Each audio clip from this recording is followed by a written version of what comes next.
Good morning বন্ধুরা, কেমন আছো? আশা করছি তোমরা সবাই খুব ভালো আছো, আমিও খুব ভালো আছি। আর সেই জন্য তো সকাল 8:30টার সময় চলে এসেছি তোমাদের সঙ্গে অনেক গল্প করতে, আমার দৈনিক লাইফস্টাইল শেয়ার করতে।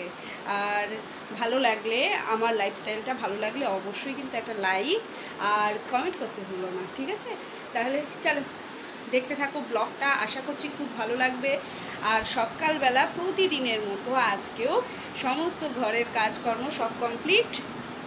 আর যেহেতু ছেলেমেয়ের প্রতিদিনই বলি ছেলেমেয়ের সকালবেলা স্কুল, মর্নিং স্কুল, সেই জন্য আগে ভাগে আমার সব কাজ সেরে তারপর আসতে হয় রান্নাঘরে, আর তার মাঝে আমাকে থাকতে হয় অফিস ঘরে। তাই এখন আমি তোমাদের সঙ্গে কথা বলছি আর আমার চোখের আড়ালে, চোখের সামনে আমি দেখতে পাচ্ছি যে মানুষ এসে বসে রয়েছে, ওদেরকে এখন হ্যান্ডেল করতে হবে। আর সকালবেলা আমার ঝুড়িতে, ফুলের ঝুড়িতে ফুল ভর্তি হয়ে গেছে এই আমার ফুল বাগান থেকে। আর কি কি এই দেখো, দেখতে পাচ্ছ কিনা জানি না, খুব রোদের ঝলকানি। একজন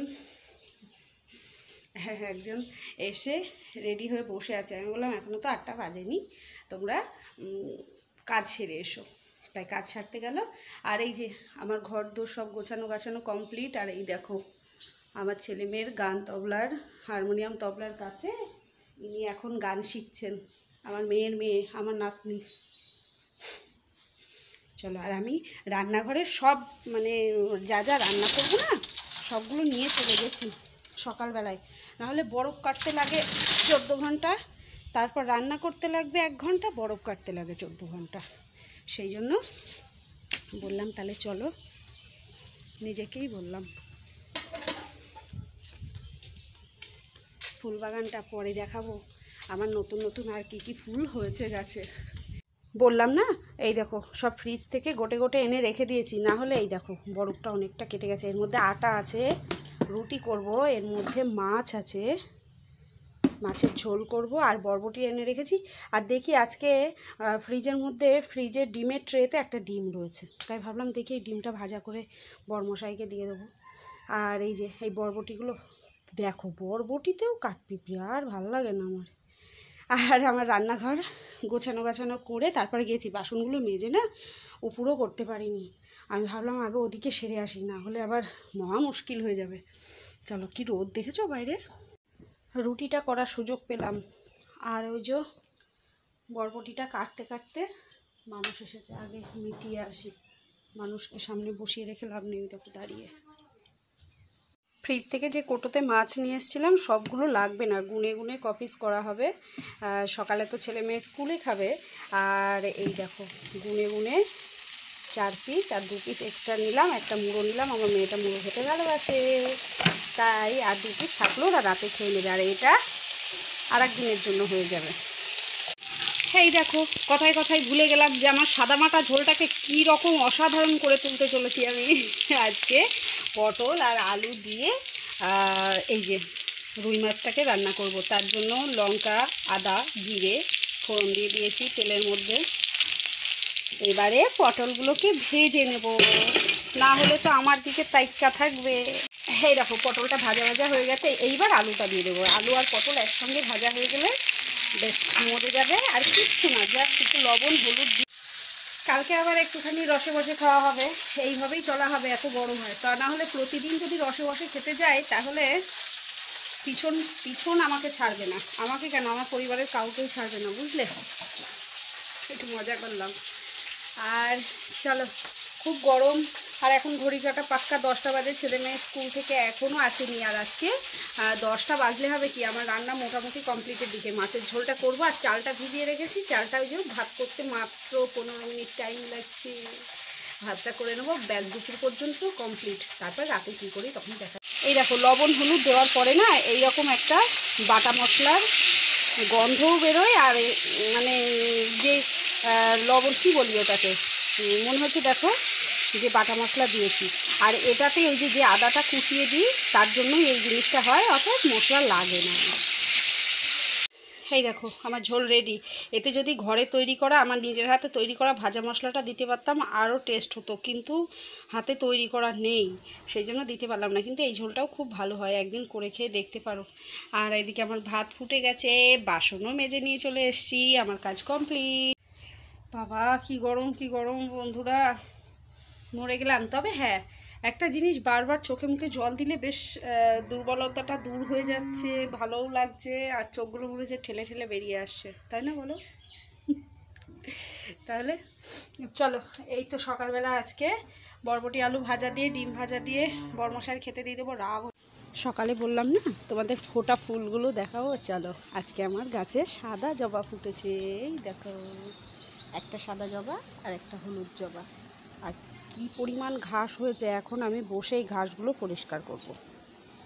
আর এই দেখো নিচের ফুলগুলো, একটু এগুলো তো বর্ষাতে ভালো হয়, জল দিয়ে দিয়ে আর কত ভালো হবে বলো। আর এই দেখো বন্ধুরা, আমার সেই লক্ষ্মী জবা আমার জামাইবাবু আমাকে গিফট করেছিল, দেখেছো সব করিয়ে এসছে কি সুন্দর। এই গাছটার উপরে আমি পড়ে গিয়েছিলাম, পড়ে গিয়ে গাছটা ভেঙে যায়, সেই একটা ডালি আবার পুঁতে দিয়েছিলাম, সেখান থেকে কচি কচি পাতা বেরোচ্ছে। আর এই যে এই গাছটাও ভেঙে গেলে ভালো হতো মনে হয়, কেমন যেন একটা জড়ানো জড়ানো পাতা, এর জানি না কবে করিয়ে আসবে, করিয়ে আসছে, কিন্তু এই গাছটা খুবই মাথা চারা দিয়ে বেড়ে উঠেছে। চলো, খেয়ে উঠলাম তো, একটু রেস্ট নিয়ে তারপরে এগুলো পরিষ্কার করব।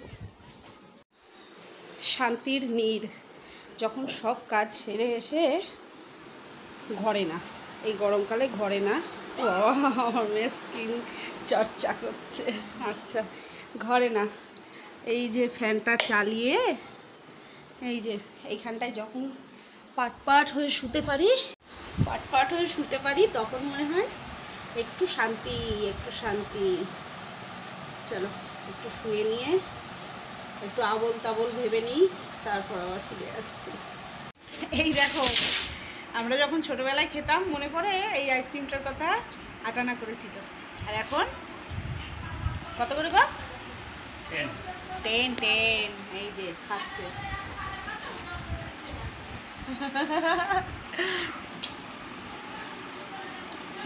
চকোবার, ছেলে মেয়ে চকোবার করে এত যে এটার কথা ভুলেই গিয়েছে। ওরা তো দেখেনি এটা, তাই না বলো? ছবি তুলবে, আমারটা খাওয়াই দেবে।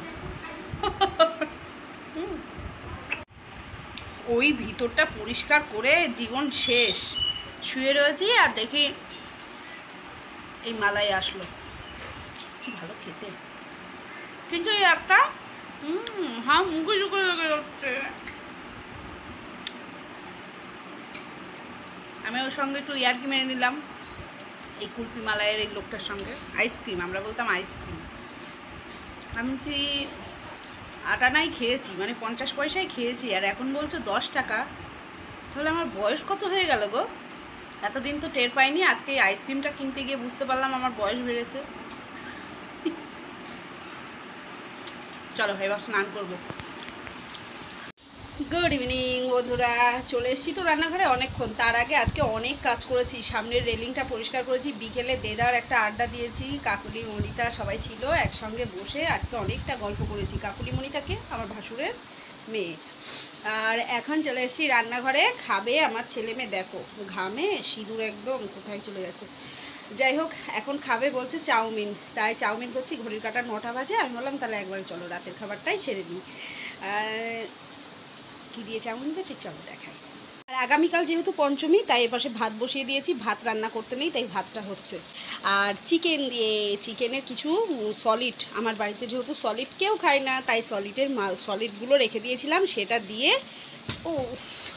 দিয়ে এই যে কি সুবিধা যে হয়েছে বন্ধু এই জিনিসটা নিয়ে। আদা রসুন পেস্ট, এটা কি রে পিঁপড়ে, দেখো আদা রসুন পেস্ট নিয়ে এসে একটা সুবিধা হয়েছে, আমাকে বেশি বাটাবাটি ফাটাফাটি করতে হয় না। যাই হোক, কষিয়ে নিয়ে আলু ভেজে দিয়েছি, আলু না দিলে তো আমাদের বাড়ি কেউই কিছু খাবে না।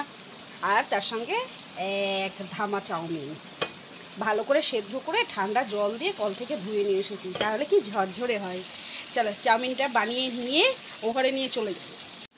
শুধু বিষম খাচ্ছি, কাঁচা ঝাল ফোড়ন দিয়েছি, সেই জন্য চাউমিনটা বানিয়ে নিয়ে ওই ঘরে গিয়ে রেখে দেবো। ছেলে মেয়েকে অল্প করে ভাত ছিল, আর তোমার হচ্ছে একটু মাছের ঝোল আর মাছ ছিল দুপুরে খাওয়ার পরে, ওটা দিয়ে ওদেরকে একটু আগে দুটো এক গাল করে ভাত খেয়ে নিয়েছে, সেই জন্য এখন তো আর খাবেই না। তাই আজকে ওরা ভাত খাবে তোমার 10:30, ভাত না চাউমিন খাবে 10:30টার দিকে। আর তখনই সবাই একসঙ্গে বারান্দায় বসে আজকে খাবো। তাহলে এই তো হলো, আজ আর ভিডিওটা বেশি টানছি না, বুঝলে, অনেক কাজ বাকি আছে, কিন্তু কিচ্ছু করব না, যেহেতু আগামীকাল রান্না নেই, তাই আগামীকাল সকালবেলা টুকটুক করে যতটুকু পারার করে নেব। তাহলে চলো আজকের মতো ভিডিওটা এখানেই এন্ড করছি। দেখা হচ্ছে অবশ্যই পরের ভিডিওতে। ততক্ষণের জন্য খুব ভালো থেকো, সুস্থ থেকো, আর অনেক বেশি হাসিতে থাকো, পজিটিভ থাকো। কেউ তোমাকে যদি জোরে ধাক্কাও দেয় তুমি পড়বে না সহসাই।